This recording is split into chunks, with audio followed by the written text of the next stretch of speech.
বিয়ের আগে বেশ কিছু ব্লাড টেস্ট করা হয়, তার মধ্যে সিবিসি এবং হিমোগ্লোবিন ইলেকট্রোফেরোসিস এই টেস্ট দুটো করা অত্যন্ত জরুরি।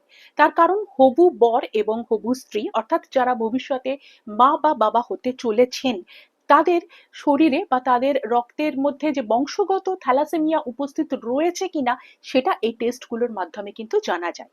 একজন মানুষ যদি থ্যালাসেমিয়া মাইনর বা কেরিয়ার হয় তাহলে তার মধ্যে কোনো রকম লক্ষণ প্রকাশ পাবে না, সে খুব স্বাভাবিকভাবে তার জীবন যাপন করতে পারবে। কিন্তু একজন থ্যালাসেমিয়া মাইনরের সাথে অপর একজন থ্যালাসেমিয়া মাইনরের যদি বিবাহ হয় এবং তাদের যে সন্তান হবে তার কিন্তু থ্যালাসেমিয়া মেজর হবার একটা সম্ভাবনা কিন্তু রয়েছে। এই সিবিসি যে টেস্টটা সেটা হচ্ছে কমপ্লিট ব্লাড কাউন্ট, অর্থাৎ এক্ষেত্রে আপনার ব্লাডের মধ্যে হিমোগ্লোবিন কতটা রয়েছে, লোহিত কণিকা, শ্বেত কণিকা বা প্লেটলেটস কতটা রয়েছে বা আপনার অ্যানিমিয়া রয়েছে কিনা সেটা জানা যায়। আর হিমোগ্লোবিন ইলেকট্রোফেরোসিস যেটা, সেটা আপনার হিমোগ্লোবিনের কোনো অস্বাভাবিকতা আছে কিনা বা থ্যালাসেমিয়ার জিন আপনি বহন করছেন কিনা সেটা এই টেস্টের মাধ্যমে কিন্তু জানা যাবে।